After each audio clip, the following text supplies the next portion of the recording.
Okay, hello guys, I welcome you to the continuation of the series on videos which is about CPD, continuing professional development technical articles. And this article, which is about give your virtual meetings an Oscar worthy edge, was published on February the 1st 2019 and written by Helena Brewer. And giving an Oscar worthy performance isn't just for actors, but making an impact in a virtual meeting requires planning and plenty of practice, says Helena Brewer. Avoid quickie expressions that may require you using up time giving an English lesson. Okay, so top tips for an award-winning performance. Make sure you are familiar with the software you will be using. You don't want to be fumbling on the day. For question and answers where lots of questions will be typed in, you should ideally have a colleague to help you manage the process. Watch your language. Avoid collegial sayings that may confuse your global audience and waste time. Okay, check your body language. If you are sitting comfortably with the camera positioned correctly, you are most likely to look your best and come across professionally. Adjust lighting so that you don't look like a sci-fi creature emerging from the gloom or washed out by bright sunlight. Plan introductions appropriate for the size of audience and type of event. You may want everyone to introduce themselves. If so, make sure you have the time. Be ready for problems with audio and make a backup recording in case some participants have major problems. Have a blank wall behind you if possible, and whatever happens, make sure you don't have confidential information visible. Okay. Studying this technical article and answering the related questions can count towards your verifiable CPD if you are following the unit route to CPD and the content is relevant to your learning and development needs. 1 hour of learning equates to 1 unit of CPD, which suggests that you use this as a guide when allocating yourself CPD units. This article was first published in the February-March 2019 edition of Accounting and Business magazine. Technology has opened up a new world of virtual meetings, training sessions, webinars, and job interviews, giving us the freedom to join in from the office, home, or elsewhere. You may be working with a team spread across the globe whom you rarely meet face to face, so it's important to ensure you have the skills needed to go live on the small screen. Here are some suggestions to help you. Check all your kit works. If you are using unfamiliar software to deliver a presentation or run a meeting, ensure that you make time for a trial run through to help you avoid any glitches. There are free tutorials with most software. In addition, you may want to record the meeting and share with colleagues unable to attend. Again, practice using the technology in advance. Handle interaction. If you will be handling audience questions, decide how the attendees will interact with you. Will people unmute to ask a question? If so, you need a strategy for handling those who talk for too long. Most packages have a text-based option, so you can use questions coming in. Looking at these while presenting is a challenge. Consider having a colleague review the questions as they arrive and identify themes. You can also pause for questions as you complete a key section to confirm participants' understanding.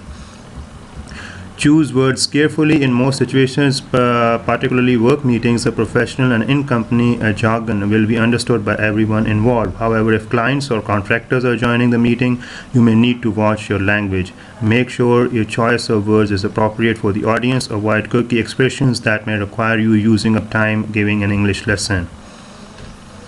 I once listened to an important meeting which started with the finance director giving a project status update to staff and contractors around the world. Her critiquing a metaphor confused the Latin Americans, and a particularly old-fashioned saying had everyone under 30 scratching their heads.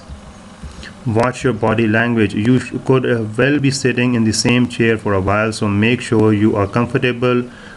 Good back support will help. Also, check the position of your laptop or camera in relation to where you are sitting so you are aware how much of you can be seen.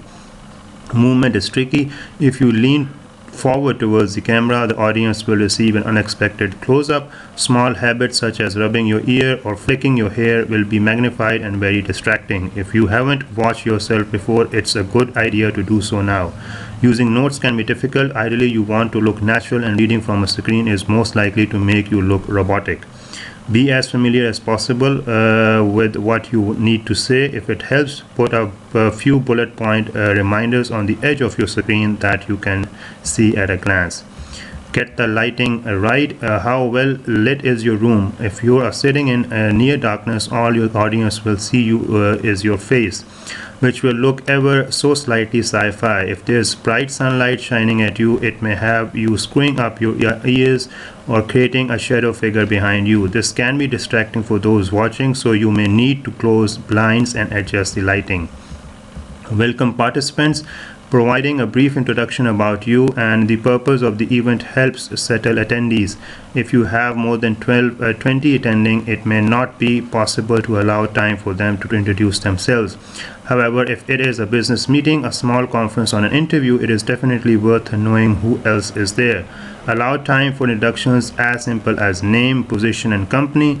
This will assist you in knowing if all key stakeholders have joined, and if not, if they have sent a representative instead.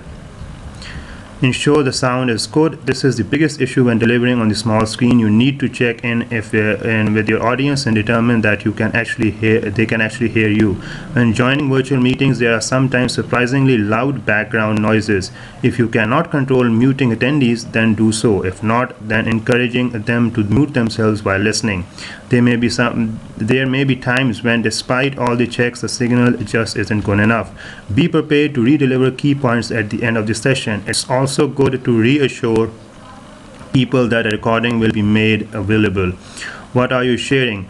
While you are focusing on the camera, you may forget to check behind you. A clean background is best. If you work in an office with glass screens, walls, and doors, it can be distracting for your audience to have people walking past.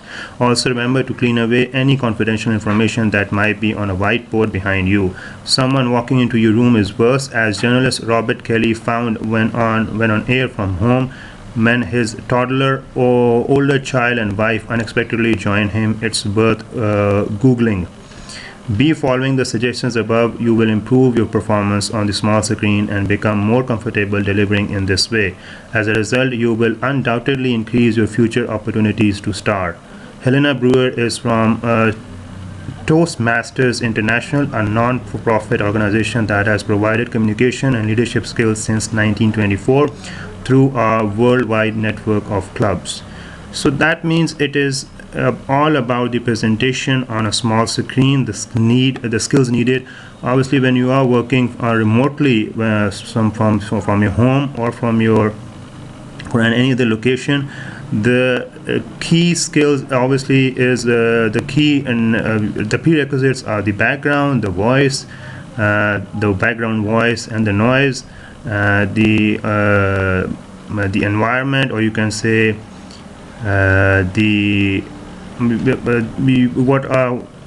also you have to be very you can say clear and precise. So you have to be the words that you choose. Normally the suggestion is that you should choose your words carefully, watch your body language, get the lighting right, and welcome participants, ensure the sound is good.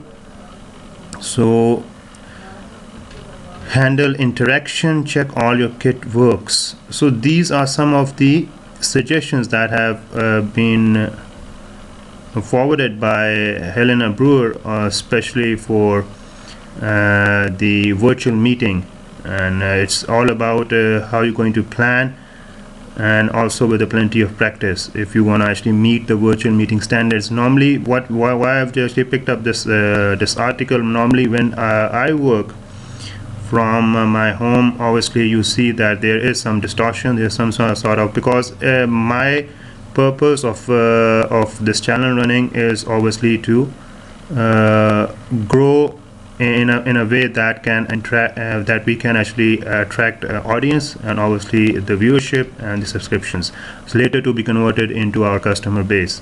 So that is why if there is some sort of a distortion, if you see in my videos, it may one of the reasons that we just want to actually meet our target audience and our target clients. So if you see that, yes, it's all about this, you have to check all the details. It's a very good read, I believe, and all the articles that are being suggested by ACCA are very good from all aspects of if you are running a business. So I'll hope to see you in another CPD, and a worth read CPD, so that we can see that how we can move and how much of the topics we can cover through CPD.